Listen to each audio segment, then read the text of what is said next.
முழுமையாக இருக்கக்கூடிய முதன்மையாகவும் இருக்கக்கூடிய கடவுள் தான் விநாயகர்னு சொல்லுவாங்க. நம்ம எந்த ஒரு விஷயம் நார்மலாக ஸ்டார்ட் பண்ணும்போது என்ன பண்ணுவோம், ஒன்று எழுதுறதா இருந்தால் விநாயகர் துழின்னு சொல்லுவோம். அது ஊ மாதிரி ஒன்று போட்டு அது 2 கோடு போட்டு அதுக்கப்புறம் ஆரம்பிப்போம். அது அப்புறம் வேற எந்த ஒரு விஷயம் செஞ்சாலும் நம்ம விநாயகரை கும்பிட்டு ப்ரே பண்ணிட்டு ஸ்டார்ட் பண்ணுவோம். ஈவன் கல்யாணத்துக்கு பொண்ணு வராங்க மாப்பிள்ளை அழைப்பு கூட விநாயகர் கோயில்னு அழைச்சிட்டு வரணுமாங்க. விநாயகருக்கு பிடிச்ச கொழுக்கட்டை நார்மலாக என்ன பண்ணுவாங்கன்னா புடி கொழுக்கட்டைன்னு சொல்லுவோம். மாவு பேசி வெள்ளம் போட்டு மாவுக்கு புடி கொழுக்கட்டை செய்வாங்க. அது ஓகே. ஏன்னா பிடி கொழுக்கட்டை பிடிக்கணும், எதை நம்ம வாழ்க்கையை பலமாக பிடிக்கணும், நம்ம கெட்டியாக பிடிக்கணும் அப்படின்றதா பிடிக்கணும், பிடி கொழுக்கட்டை. சரிங்களா?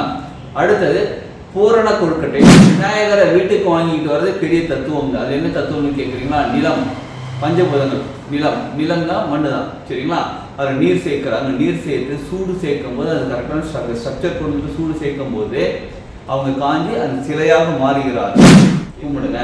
கும்பிட்டுட்டு நார்மலாக இப்போ என்ன சொன்னாங்க, 3ஆவது நாள் இல்லைன்னா 5ஆவது நாள் தண்ணியில் கரைக்கணுன்றாங்க. ஆறு குளம் ஏரி இருக்கிறவங்க அங்கே போய் கரைச்சிக்கலாம். இந்த பக்கம் சென்னையில் இருக்கிறவங்க கடலில் போய் கரைக்கலாம். சிலர் என்ன தெரியுமா பண்ணுறாங்க, கடலுக்கு போகணும், அவ்வளோ தூரம் போகணும்ப்பா, எங்கள் ஊர்லேருந்து பெரிய விநாயகர் இருக்காங்க பாருங்க, அந்த விநாயகர் அழகாக அழைச்சிட்டு போகிறாங்க.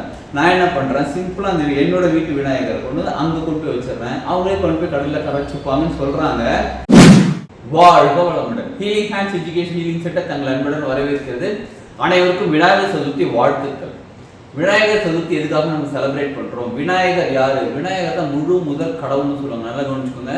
முழு முதற் கடவுள், முழுமையாக இருக்கக்கூடிய முதன்மையாகவும் இருக்கக்கூடிய கடவுள் தான் விநாயகர்னு சொல்லுவாங்க.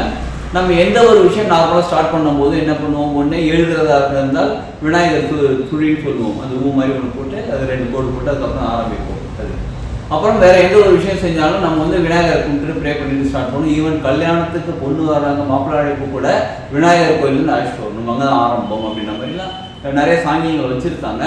அவருடைய பிறந்த நாள் தான் சதுர்த்தி. சரிங்களா? 4ஆவது நாள் பிறந்தாரு. அதாவது அமாவாசை பௌர்ணமி கணக்கு வந்து பார்த்தீங்கன்னா அது 4ஆவது நாள் பிறந்தா விநாயகர் சதுர்த்தி. சதுர்த்தின்னு 4. சரிங்களா? சதுர்னா 4 பக்கம், 4 பக்கம் இருக்கிறது சதுரம், அதுதான் சதுர்த்தி. சரி, இப்போ நம்ம இன்னைக்கு என்ன பண்ண போறோம் அப்படின்னா, விநாயகருக்கு பிடிச்ச கொழுக்கட்டை செய்யணும். விநாயகருக்கு பிடிச்ச கொழுக்கட்டை நார்மலாக என்ன பண்ணுவாங்கன்னா புடி கொழுக்கட்டைன்னு சொல்லுவோம். மாவு பேசி வெள்ளம் போட்டு மாவுக்கு புடி கொழுக்கட்டை செய்வாங்க. அது ஓகே. ஏன்னா பிடி கொழுக்கட்டை பிடிக்கணும், எதை நம்ம வாழ்க்கையை பலமாக பிடிக்கணும், நம்ம கெட்டியாக பிடிக்கணும் அப்படின்றதா பிடிக்கணும், பிடி கொழுக்கட்டை. சரிங்களா? அடுத்தது பூரண கொழுக்கட்டைன்னு சொல்லுவாங்க.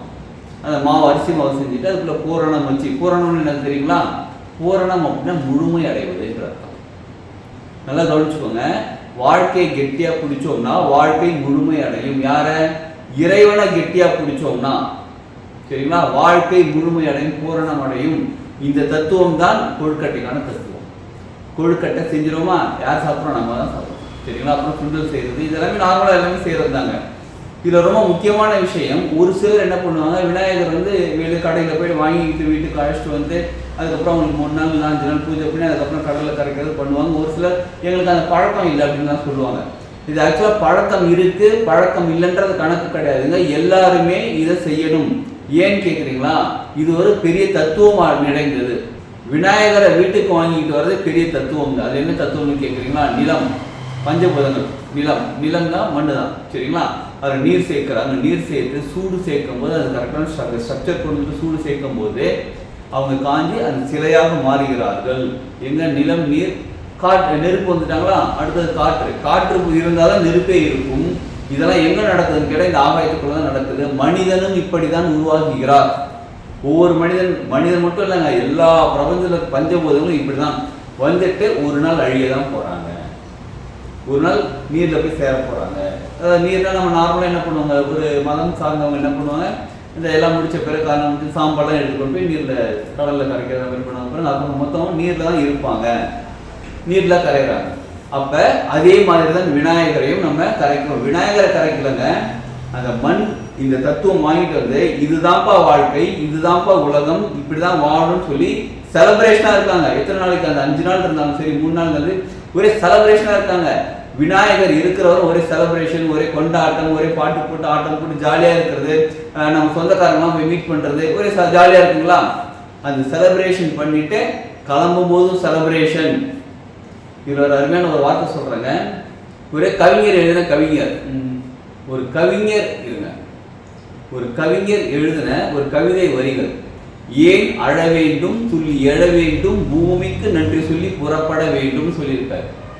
நம்ம விநாயகரை கடல்ல போய் கரைக்கிறதுக்கு, ஆத்துல போய் கரைக்கிறதுக்கு வீட்டுல இருந்து எடுத்துட்டு போவோம். செலிப்ரேஷன் ஜாலியா போவோம், ஜாலியா செலிப்ரேஷன் இருக்குமா? அதே மாதிரி தான் நம்ம கிளம்பும் போது, இந்த உலகத்துல இருந்து கிளம்பும் போதும் இவ்வளவு நாள் இந்த உலகம் என்ன பத்திரமா பார்த்துக்கிட்டாங்க, அதுக்கு நன்றி. எத்தனையோ மக்கள் நமக்கு உதவி செஞ்சாங்க, அதற்கும் நன்றி. நம்ம நிறைய விஷயம் எடுத்துக்கிட்டோம், நிறைய உணவு சாப்பிட்டோம், என்னென்னமோ பண்ண பாருங்க, எல்லாமே இந்த உலகத்துல பண்ண பாருங்க. எல்லாருக்குமே மனசார நன்றி சொல்லிட்டு கிளம்பணும். அப்ப எல்லாரும் சந்தோஷம், நம்மளும் சந்தோஷமா இருக்கணும். அந்த ஒரு பெரிய தத்துவத்தை அடக்கியது தான் இந்த விநாயகர் சதுர்த்தி அன்னைக்கு கடல்ல கரைக்கிற கான்செப்டே.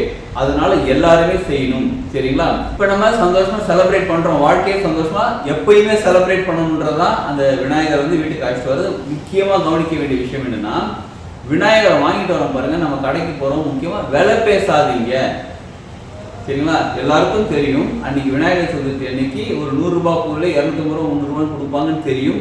ஒரு பூவே ஒரு 50 ரூபா பூவை 200 ரூபான்னு விற்பாங்கன்னு தெரியும், எல்லாருக்குமே தெரியும். இருந்தாலும் நீங்க எவ்வளவுதான் விலை பேசினாலும் அவங்க அதே ரேட்டுக்கு தான் தர போறாங்க. அதனால விலை பேசாதீங்க. இன்னொன்று, எந்த ஒரு விஷயத்தையும், அதுவும் சதுர்த்திக்காக வாங்கக்கூடிய எந்த ஒரு பொருளுக்குமே நீங்க விலை பேசாதீங்க, சரிங்களா? அதோட தன்மை வேற, அது எனது லெவல் வேற, சரிங்களா? அந்த விலை பேசாம ஒரு பலகை இருக்கு பாருங்க, மணப்பலகை, மணக்கட்டைன்னு சொல்லுவாங்க. மணப்பலகை மரத்தால் செஞ்ச ஒரு பலகை இருக்கும்.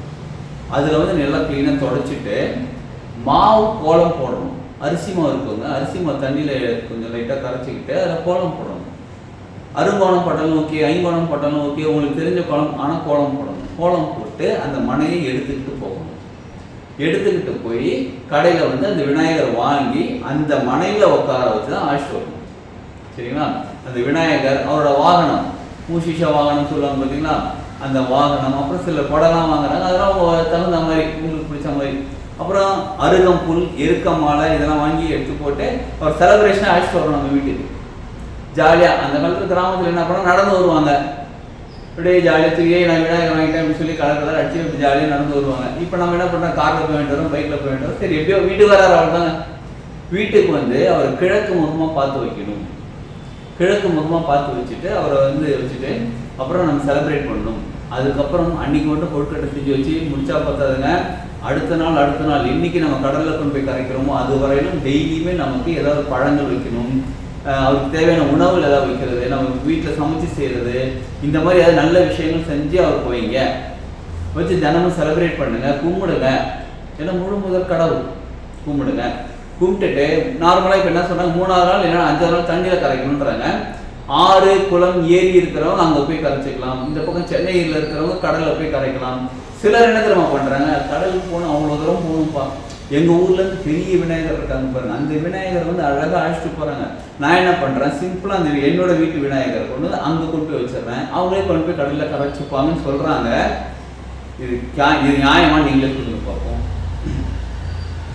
இப்ப நம்ம விநாயகர் கும்பிட்றதுனால யாருக்கு நல்லது நடக்க போகுது? நமக்கு நல்லது நடக்க போகுது, சரிங்களா? அன்னைக்கு ரொம்ப கூட்டமா இருக்குங்க, ஆமாங்க கூட்டமா தான் இருக்கும். அந்த கூட்ட நெரிசல் எப்படிங்க போறது? அதுல தாங்க ஒரு சந்தோஷம், ஒரு ஜாலி, ஒரு ஜோஷு. இங்கிருந்து நடந்து தேர்ல அழைச்சிட்டு போவாங்க பாருங்க, விநாயகர் அழகாக அழைச்சிட்டு போவாங்க பாருங்க, ஊர்வலம் மாதிரி செம்ம ஜாலியா பாட்டம் பாடி ஆட்டம் ஆடி தெரியும், செம்ம ஜோஷா இருக்கும் பாரு. இந்த சந்தோஷம் தானே நமக்கு தேவை. இது நீங்க நல்லா யோசிச்சு பாருங்க, எவ்வளவு கோடி கொடுத்தாலும் அந்த நாள் அன்னைக்கு வரக்கூடிய அந்த சந்தோஷம் நமக்கு கிடைக்குமா? நீங்க எத்தனை மக்கள் நீங்களா சேர்க்க முடியாது. அது சொல்லுவாங்கல்ல, இது தானா சேர்ந்த கூட்டம், நானா சேர்ந்த கூட்டம், அது மாதிரி நம்மளா சேர்க்க முடியாது ஒரு கூட்டத்தை. ஜாலியா ஜோஷா போயிட்டு வாங்க. போயிட்டு உங்க வீட்டில் இருக்கக்கூடிய விநாயகர் நீங்க உங்க கையால கரைக்கிறது நல்லது. ஏன்னா அந்த மாதிரி விநாயகர் கூட, பெரிய விநாயகர் கூட நீங்க வச்சு அனுப்பும்போது பல நேரங்கள் என்ன ஆகுதுன்னா, ஃபுல் ஃபோக்கஸ் கான்சன்ட்ரேஷன் அந்த விநாயகர், பெரிய விநாயகரை கரைக்கிறதுல இருக்கும்போது அப்படி எடுக்கும்போது இவங்க கீழே விழுந்துறதுக்கான வாய்ப்புகள் இருக்கு, சிலர் கால் படுறதுக்கான வாய்ப்புகள் இருக்கு. இந்த மாதிரி பல வாய்ப்புகள் இருக்கும்போது நமக்கு தெரியாது, நம்ம வச்சு நம்ம வேலை என்ன வச்சுட்டோம், வண்டியில வச்சுட்டோம், அவங்க பாட்டுக்கு போயிட்டா அப்படி ஜாலியாக பிடிச்சிட்டு, அதெல்லாம் கிடையாது. அவ்வளோ தூரம் போக முடியலங்க. எங்கள் வீட்டு பக்கமாக இருக்கக்கூடிய கோயிலில் ஒரு குளம் இருக்குது, தெப்ப குளம் இருக்குது. தெப்ப குளத்தில் கரைச்சலாம கரைங்க பர்மிஷன் வாங்கிக்குவாங்க கோயில். சரிங்களா? சில நேரத்தில் பண்ணாங்க, கொஞ்சம் வருஷங்களுக்குலாம் முன்னாடி கிணத்துல கொண்டு போய் போட்டாங்க. உண்மைதாங்க. எங்கள் வீடு இப்போ கிணறே இல்லை, அது விட்டுருங்க. அந்த காலத்துல கிணறு இருந்துச்சு, கிணத்துல கொண்டு போய் போட்டாங்க. அந்த மாதிரிலாம் இல்லை. அது ஜோஷ், அது ஒரு செலிப்ரேஷன், வாழ்க்கையில் ஒரு முக்கியமான நாள் அது. ஏன் இந்த மாதிரி கொண்டு வந்த செலிப்ரேஷன்? ஏன் நம்ம முன்னோர்களுக்கு தெரியாதா? வீட்டிலே வச்சுக்கப்பா, பத்திரமா வச்சு கிணத்துல போட்டு நினைப்பா, அப்படியே வச்சுக்கணும் சொல்ல. ஏன் அது ஆற்றுக்கு போகணும், குளத்துக்கு போகணும், ஏரிக்கு போகணும்னு சொன்னாங்கன்னா அது செலிப்ரேஷன். அதெல்லாம் செலிப்ரேட் பண்ணுவோம். வாழ்க்கையே செலிப்ரேஷன் தாங்க. இதை இந்த விநாயகர் சதுர்த்தியை இதுவரை நீங்கள் இந்த மாதிரி செய்யலனா கூட பரவாயில்ல. இந்த விநாயகர் சதுர்த்திக்கு நீங்கள் இந்த விநாயகரை வாங்கிட்டு வந்து பூஜை பண்ணி 3வது நாள் 5வது நாள் நீங்கள் அழைச்சிட்டு போய் ஒரு தண்ணியில் போட்டு கரைச்சி ஜாலியாக வாங்க. எவ்வளோ மகிழ்ச்சியாக இருக்குன்னு பாருங்கள். நிச்சயமாக உங்களுக்கு சந்தோஷமாக தான் இருக்கும். அதனால் மறுபடியும் அனைவருக்கும் விநாயகர் சதுர்த்தி வாழ்த்துக்கள். எல்லாரும் சந்தோஷமாக ஜாலியாக ஹாப்பியாக விநாயகர் சதுர்த்தி செலிப்ரேட் பண்ணலாம். வாழ்க வளமுடன்.